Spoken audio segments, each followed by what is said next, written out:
Ahora sí, les estaba comentando de que estaba yo en la parte de atrás durante el tiempo de alabanza y no saben la alegría que tengo cuando veo a todos mis hermanos, a mi congregación, levantar las manos y adorar todos a una sola voz. Y pensaba, Señor, si yo me alegro de esa manera, ¿cuánto más te alegras tú? Así que muchas gracias, hermanos, por estar aquí. Y como les decía, mi nombre es Juan Carlos, yo soy director de WAC en español. Hoy día estamos cubriendo a Pastor Alex, que merecidamente tiene un tiempo de descanso con su familia. Así que donde esté Pastor Alex, bendiciones para usted y para su familia. Y durante varias semanas hemos estado analizando algunos de los temores que nos impiden desarrollar relaciones cercanas, relaciones profundas, miedos en torno a la idea de dejar que alguien entre en nuestras vidas y que pueda lastimarnos. Y hoy, después de varias semanas, hemos llegado al final de nuestra serie Cerca y con Miedo, y llamada así porque la realidad es esa. La realidad es que puede dar miedo acercarse a alguien o dejar que otros se acerquen a nosotros. Y creo que todos, sin excepción, alguna vez hemos sentido ese miedo y a pesar de ello hemos tenido que aprender a manejar la vulnerabilidad por distintos motivos. Motivos como, por ejemplo, experiencias de traición, mentiras, engaños que ocasionaron en nosotros inseguridad personal, miedo al abandono, baja autoestima tal vez, o tal vez nos proyectamos con pensamientos y creencias negativas en torno a los demás. También estos miedos aparecen cuando desconfiamos de alguien muy cercano, cuando esta persona muestra comportamientos y acciones poco confiables, tal vez palabras hirientes, falta de compromiso, o tal vez evita la cercanía emocional. Tal vez crecimos en un ambiente familiar donde desde muy niños se nos decía, no puedes confiar en nadie más que en ti mismo, ¿verdad? Y quiero compartir con ustedes dos justificaciones muy comunes que dificultan que nosotros podamos llegar a desarrollar esas relaciones sanas y tal vez te sientas identificado con alguna de ellas o con ambas. La primera es que muchas veces decimos que es demasiado arriesgado, porque no queremos arriesgarnos, porque tenemos miedo a que nos rechacen o que seamos tal vez juzgados en algún momento. Creemos que si no permitimos que la gente se acerque demasiado, vamos a estar bien, vamos a estar a salvo. O tal vez a veces pensamos o asumimos de que es demasiado complicado, porque pensamos, voy a discrepar en algún momento, sé que voy a tener malos entendidos, en algún momento voy a tener que pedir perdón, en algún momento voy a tener que perdonar, así que mejor no me acerco demasiado y así me evito esta incomodidad. Pero ¿saben qué? ¿Saben qué es lo curioso? Lo curioso es que ambas justificaciones son ciertas. Las relaciones cercanas son arriesgadas y son complicadas, pero son necesarias. ¿Por qué son necesarias? Porque Dios nos diseñó de esa manera. El vivir en profunda conexión con los demás nos permite en cierta manera experimentar a nuestro Señor Jesús y nos permite también ser testigos de que fuimos formados a imagen y semejanza de Dios. Y al mismo tiempo es la única manera en que podemos experimentar amor, la única manera en que podemos experimentar misericordia, conexión, crecimiento y también sanación. Y hoy vamos a concluir esta serie analizando lo que es quizá una de las prácticas más complicadas en las relaciones humanas, sobre todo entre nosotros, sobre todo entre cristianos, porque es un mandato de nuestro Señor. Es complejo, es difícil, es arriesgado, es doloroso, pero al mismo tiempo es un acto que nos brinda libertad y claramente para nosotros como cristianos es una forma que tenemos para acercarnos a Dios. Es el llamado a confesarnos unos a otros. Y en un momento más les voy a pedir que volteen hacia su vecino, lo miren a los ojos y le confiesen al menos un pecado. Mentira, es broma, no se asusten. No vamos a hacer esto ahora mismo, pero es un llamado que tenemos que hacer. Bien, lo que sí vamos a hacer, los miré, ¿eh? Lo que sí vamos a hacer es considerar lo que dicen las Escrituras sobre la práctica de la confesión dentro de la comunidad y ver qué es lo que nos espera al otro lado del riesgo y del dolor. Así que si tienen sus Biblias, por favor, acompáñenme a leer Santiago 5:16 y si no, lo miramos aquí en la pantalla. Dice la palabra: Por lo tanto, confiesen sus ofensas unos a otros y oren unos por otros para que sean sanados. Siempre que veamos que un versículo comienza con la palabra por lo tanto o por tanto o así sea, tenemos que prestar especial atención al contexto para entender por qué es que el autor puso esa palabra allí. En este caso, ¿por qué es que Santiago afirma que la confesión es el camino a la sanación, ¿no? Esto lo vamos a ver en un momento más. Este mandato de Santiago forma parte de un mensaje más amplio. Si han leído la carta de Santiago, habrán visto que el apóstol nos invita a todos los creyentes, a todos los cristianos, a reflexionar sobre cómo se manifiesta la fe en la vida de los discípulos de Jesús. Y al final de la carta se dirige a la vida de fe de la comunidad y nos anima a participar en las dificultades de la vida del creyente, buscando crear un espacio a través de la oración para compartir no solamente las alegrías, sino también las tristezas y dificultades de los demás. Ahora vamos a leer nuevamente, pero desde el versículo 13. ¿Está alguno de ustedes, o está alguno entre ustedes afligido? Dice el apóstol Santiago. Pues haga oración. ¿Está alguno alegre? Lo que hicimos hace un momento, cante alabanzas. ¿Está alguno enfermo entre ustedes? Llame a los ancianos de la iglesia y oren por él, ungiéndolo con aceite en el nombre del Señor. Y la oración de fe salvará al enfermo y el Señor lo levantará. Y si hubiere cometido pecados, le serán perdonados. Por lo tanto, confiesen sus ofensas unos a otros y oren unos por otros para que sean sanados. La oración eficaz del justo puede mucho. Amén. Esta parte final es muy importante y lo es porque Santiago está reconociendo que dentro de la comunidad existe el pecado. Dentro de la comunidad de creyentes, dentro de la comunidad de cristianos, de seguidores de Jesús, de discípulos de Jesús, hay pecado. Pero reconoce también que hay un beneficio espiritual de sanidad cuando confesamos mutuamente nuestras ofensas. Por ello es que Santiago nos llama a poner el acto de la confesión en práctica. Y así como para que la alegría se realice plenamente, es necesario dar espacio a la celebración. De la misma manera, hermanos, para aceptar plenamente el dolor y procesar las dificultades, es imprescindible la presencia de las oraciones de la comunidad. Por eso se escribe que si alguien está enfermo, las oraciones de los santos lo van a sostener. Amén, hermana. Y la mayor necesidad humana, más allá de las alegrías, más allá de las tristezas, es experimentar la sanación y el perdón de nuestros pecados. Y eso, curiosamente, solo puede darse a través de una relación cercana. Quiero compartirles con ustedes ahora una historia sobre el poder sanador de la confesión. Esto ocurrió en una prisión de California y se basa en el encuentro cercano de dos personas opuestas que compartieron tres cosas en común: la presencia en un crimen, la esperanza de la restauración y la fe en Jesús.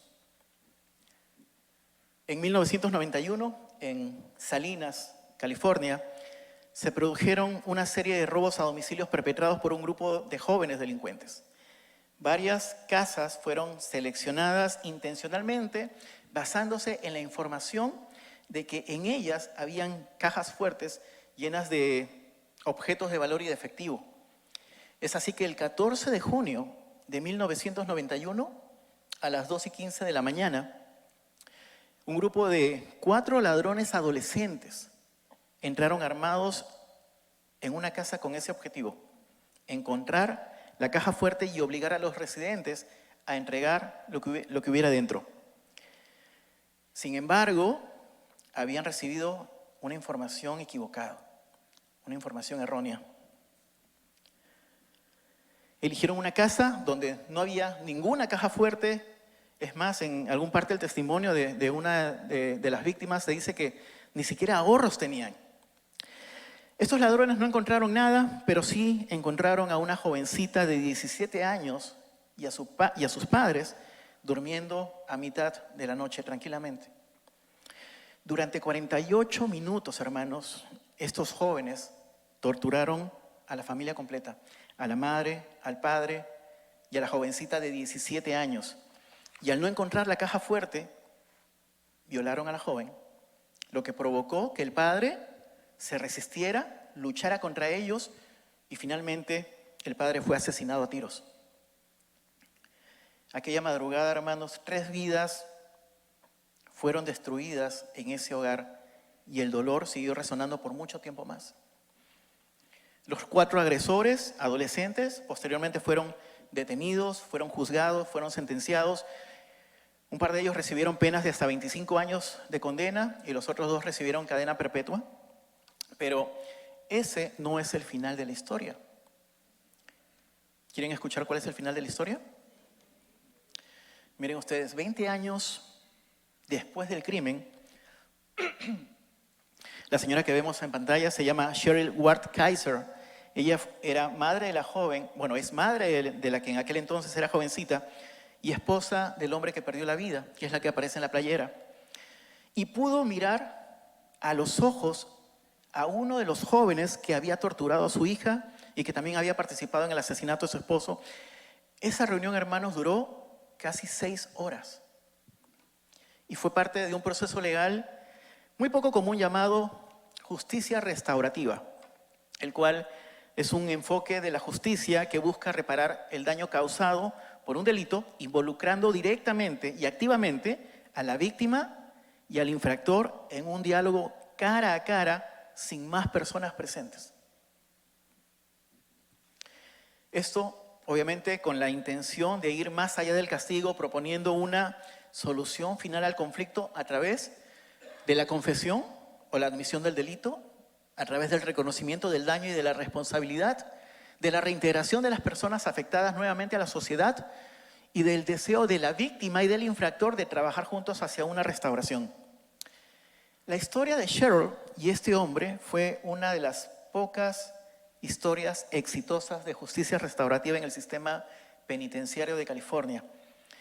Otra persona estuvo en esa reunión, fue la doctora Ashley Massimino, quien se desempeñaba como psicóloga en esa prisión estatal. La doctora Massimino no debía haber estado presente en esa reunión, pero sucedió que el culpable, el recluso, le había pedido a su madre que le brindara apoyo, pero nunca recibió respuesta.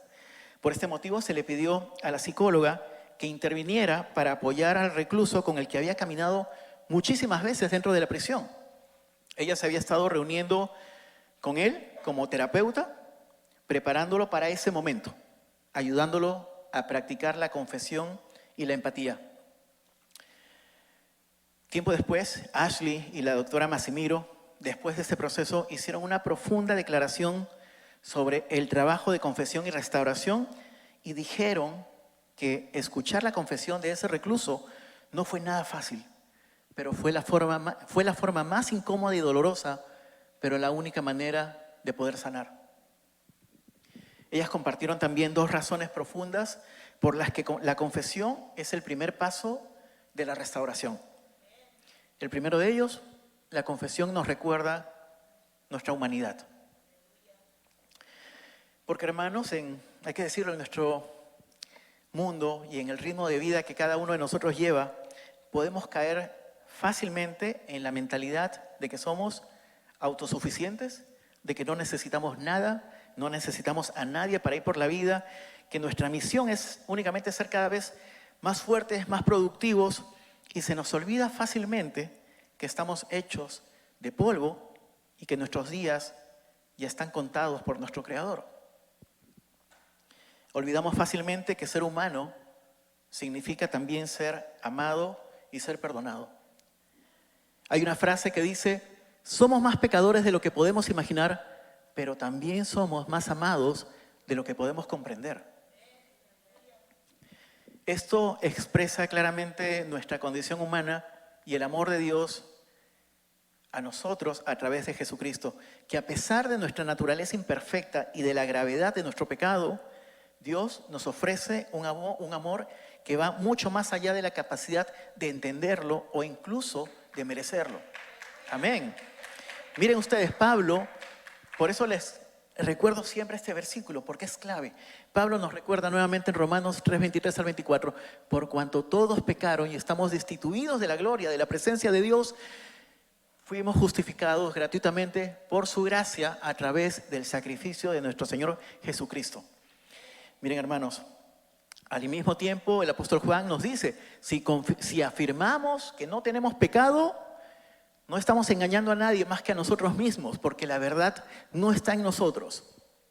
Si confesamos nuestros pecados, Dios es fiel y justo para perdonarnos y limpiarnos de toda maldad.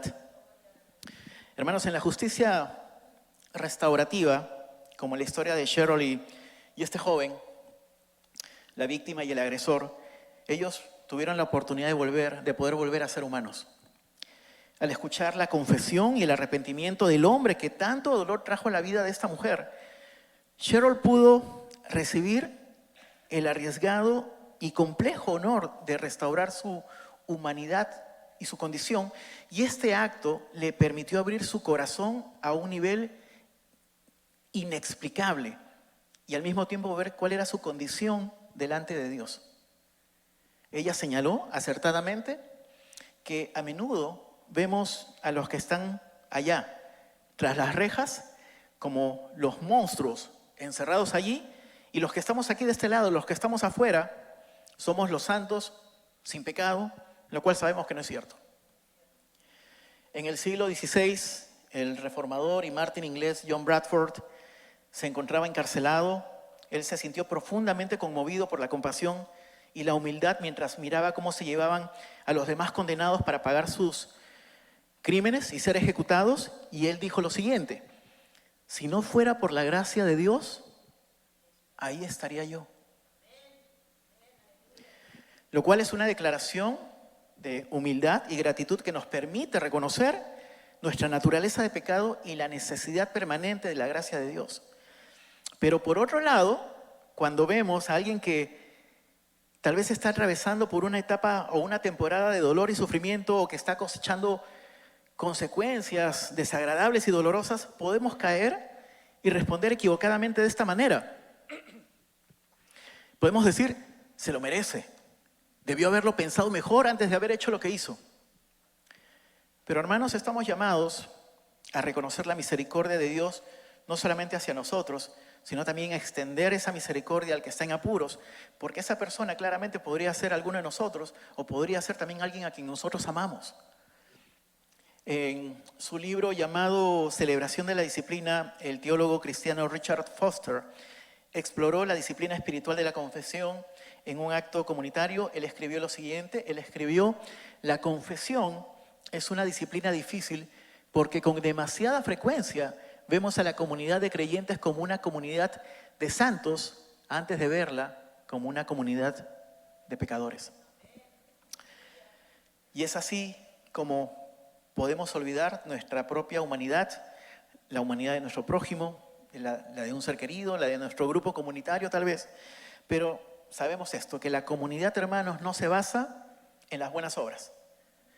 Se arraiga única y exclusivamente en la sangre de nuestro Señor Jesús. Y si queremos buscar la santidad como Jesús nos invita, la confesión es un buen punto de partida. Por eso San Agustín escribió lo siguiente, él escribió: la confesión de las malas obras es el comienzo de las buenas obras. Lo cual nos lleva a la segunda razón por lo que la confesión conduce a la sanación y a la transformación. Porque cuando tenemos presente nuestra humanidad y pecado, la confesión nos lleva a la cruz. Uno de los mayores temores que fortalecen negativamente nuestra resistencia a la confesión en la comunidad es el miedo al juicio, es el miedo al castigo, a las consecuencias, es el miedo tal vez a ser visto como alguien indigno de misericordia y ser castigado a través del abandono o del rechazo emocional. Pero el apóstol Juan escribió lo siguiente: en el amor no hay temor, sino que el perfecto amor echa fuera el temor, porque el temor lleva en sí castigo. Hermanos, Dios conoce perfectamente el peso de ese temor que nos mantiene ocultos y que nos mantiene distantes. Muchos de nosotros hemos sentido o tenemos tal vez miedo al castigo y eso nos ha mantenido en silencio o incluso mintiendo porque entendemos que la confesión inevitablemente va a traer consecuencias, ¿verdad? Pero no olvidemos que el castigo y el abandono se oponen al amor perfecto de Dios. Miren lo que escribió Foster nuevamente. Él dice, en el corazón de Dios está el deseo de dar y de perdonar. ¿Y cómo lo sabemos? Proverbios 28:13. El que encubre sus pecados no prosperará, mas el que los confiesa y se aparta, alcanzará misericordia. Hermanos, por eso Dios eligió acercarse a cada uno de nosotros a través de la persona de Jesús. Por eso Dios envió a su Hijo amado al mundo para pagar tu culpa, mi culpa.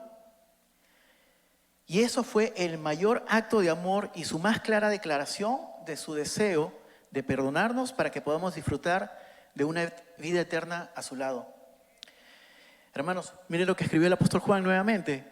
En esto demostró Dios su amor entre nosotros. Envió a su Hijo unigénito al mundo para que vivamos por Él. En esto consiste el amor de Dios, no en que nosotros hayamos amado a Dios, sino que Él nos amó a nosotros y envió a su Hijo como sacrificio por el perdón de nuestros pecados. Amén.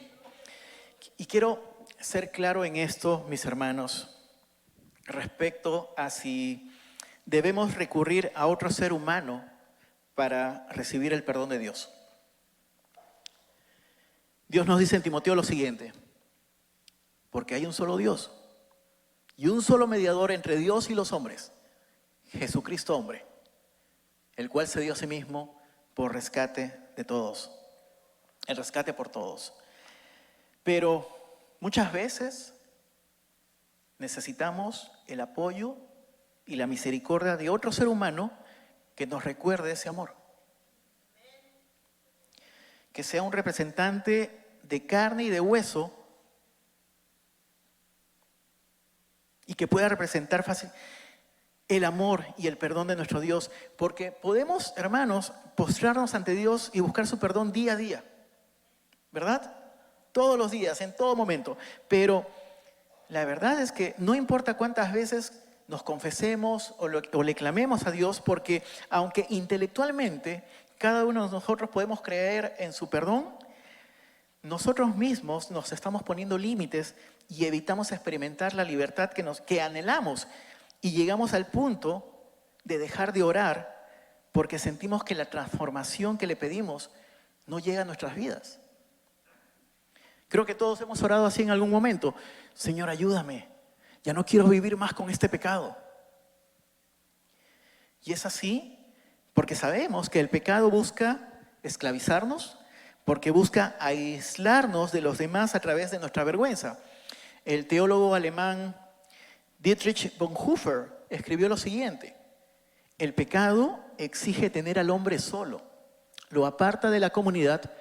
Cuanto más aislada esté una persona, más destructivo será el poder del pecado sobre esa persona. Cuanto más se involucre en él, más desastroso será su aislamiento. El pecado quiere permanecer en el anonimato. ¿Entienden entonces por qué la confesión es importante en la vida del creyente? Así que cuando clamamos a Dios, Señor, ayúdame, ya no quiero vivir más con este pecado, ¿saben qué es lo que hace Dios para mostrar su gracia? Trae a otro ser humano a nuestras vidas para escucharnos, para sostenernos y para cuidarnos. Por eso, hermanos, Bonhoeffer afirma lo siguiente: cuando voy a mi hermano a confesarme, es como si fuera a Dios. Jesús, después de resucitar y llenar a sus discípulos con el Espíritu Santo, hizo esta declaración: a quienes perdonen los pecados, les serán perdonados. A quienes no se lo perdonen, no les serán perdonados. Hermanos, la iglesia, el cuerpo de Cristo, nosotros, discípulos del Señor, recibimos el mismo mandato de ser la manifestación física del perdón ante una confesión. Por eso es que cada uno de nosotros, hijos de Dios, recibimos ese llamado, el llamado a tener mucho cuidado, porque podemos encarnar dos partes. Podemos encarnar la libertad o podemos encarnar el juicio. Y esto sucede cuando asumimos esa responsabilidad ante un hermano o una hermana que viene a nosotros con el anhelo y con la necesidad de hacer una confesión. Foster dice nuevamente, al vivir bajo la cruz, Jesús nos capacita para escuchar las peores confesiones sin siquiera pestañear. Si vivimos esa realidad, transmitiremos ese espíritu a todos los demás, sabrán que pueden acercarse a nosotros sin peligro. Por eso, hermanos, cuando nos encontremos con alguien que lleva, como les dije, una carga de vergüenza o culpa y tiene la necesidad de confesar, debemos recordar que vivimos bajo la cruz. Y todo lo que escuchemos se debe filtrar a través del cuerpo de Jesús precisamente en esa cruz. De esta manera estamos poniendo en obra el mandato de Pablo que nos dijo lo siguiente en Gálatas: sobrellevar los unos las cargas de los otros y así cumplirán la ley de Cristo. Porque, hermanos, si no estamos cara a cara con esta persona bajo la cruz, podríamos llegar a sentirnos más que Jesús. Y podríamos ser tentados a juzgar incorrectamente a la hermana o al hermano caído que se acerca a nosotros. Nuestro llamado, hermanos, en la fe es recordarles la gracia de nuestro Señor. Hablarles no solamente de la confesión, no solamente del perdón, sino también de la necesidad de un arrepentimiento genuino y ayudarlos a sobrellevar la carga. Hermanos, cuando nos confesamos en presencia de otro o de otra, la persona que recibe la confesión debe representar la presencia misma de un Dios que ama a sus hijos y que tiene el deseo firme de perdonarlos. Ese es el amor que sana y que transforma. Miren lo que escribe Foster nuevamente.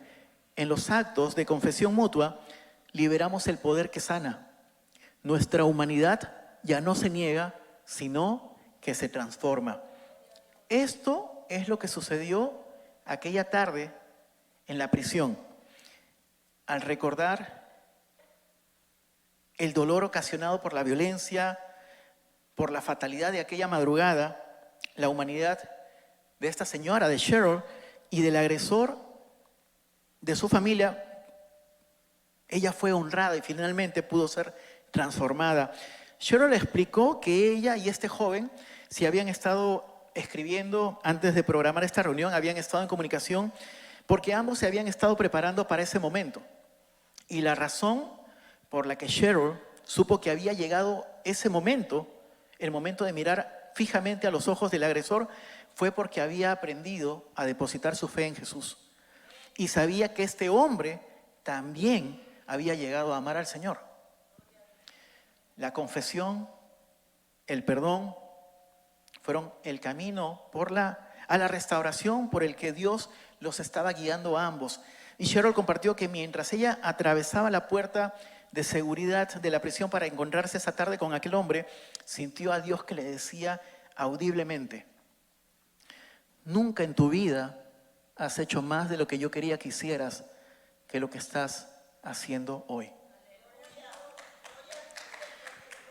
Hermanos, por otra parte, la doctora Massimino, quien presenció ese momento, ella compartió también que en esa reunión había alguien más presente. En todos sus años trabajando en sistemas penitenciarios, con adultos y jóvenes, muy pocas veces ella había experimentado la presencia de Dios como lo hizo ese día. En medio de la confusión, en medio de ese dolor, Dios caminó con Cheryl por el patio de la prisión y entró directamente en esa sala de reuniones donde el reino de Dios se manifestó mediante una restauración que nadie pudo imaginar. Y la misma presencia de Dios, hermanos, que guió ese día aquella confesión, el arrepentimiento y el perdón de estas personas en ese día, también está aquí con nosotros. Las Escrituras nos lo recuerdan. Leamos lo que dice Isaías.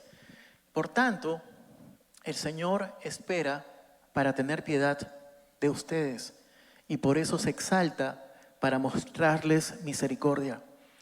Porque el Señor es un Dios de justicia. Bienaventurados todos los que esperan en Él. Amén. Hermanos, que no les quede duda. Dios sabe, conoce perfectamente dónde es que cada uno de nosotros necesitamos y anhelamos recibir su gracia y su compasión. Y al concluir esta serie, Cerca y con Miedo, como dijimos a lo largo de estas semanas, reconocemos que el miedo muchas veces nos ha impedido acercarnos a los demás y nos ha impedido que otros también se acerquen a nosotros. Porque aprender a confesar, aprender a pedir perdón o a perdonar incluso, abrir aquellas partes de nuestras vidas que necesitan sanación y restauración, añade, lo sabemos, otra capa de vulnerabilidad, pero es necesario. Así que, hermanos, yo los invito a que seamos los discípulos que Jesús quiere que seamos. Reconociendo en primer lugar que somos pecadores. Muy bien dicho. Pero mirémonos constantemente bajo la cruz y permitamos, hermanos, que la obra del Espíritu Santo nos traiga ese perdón, esa libertad y la sanación que cada uno de nosotros necesitamos y anhelamos. Y antes de llegar al final de este mensaje, me gustaría invitar a nuestros hermanos del equipo de oración a que pasen por favor aquí al frente. Ellos van a estar aquí en esta mañana en pie cerca de la cruz, listos para orar por ti. Si sientes la necesidad de confesar lo que te está atando, por favor siéntete seguro de acercarte con nuestros hermanos.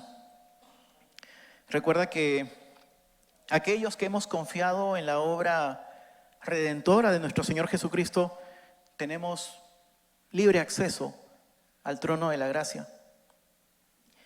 Solo te pedimos que prepares tu corazón y le pidas al Espíritu Santo que te conceda un verdadero arrepentimiento. Y ahora, antes de concluir, me gustaría que leamos todos juntos el Salmo 32. Son 7 versículos. ¿Sí me acompañarían a leerlo? Muy bien, lo vamos a leer y al final vamos a concluir en oración. Dice la palabra del Señor: bienaventurado aquel a quien sus culpas y pecados le han sido perdonados por completo. Bienaventurado el hombre a quien el Señor no culpa de iniquidad y en cuyo espíritu no hay engaño. Mientras no confesé mi pecado, mi cuerpo iba decayendo por mi gemir de todo el día. Pues de día y de noche tu mano pesaba sobre mí, como flor marchita por el calor del verano, así me sentía decaer. Pero te confesé sin reservas mi pecado y mi maldad. Decidí confesarte mis pecados y tú, Señor, los perdonaste. Por eso, en momentos de angustia, los fieles te invocarán y aunque las aguas caudalosas se desborden, no llegarán hasta ellos. Tú eres mi refugio, me proteges del peligro, me rodeas de gritos de liberación. Amén. Oremos, hermanos.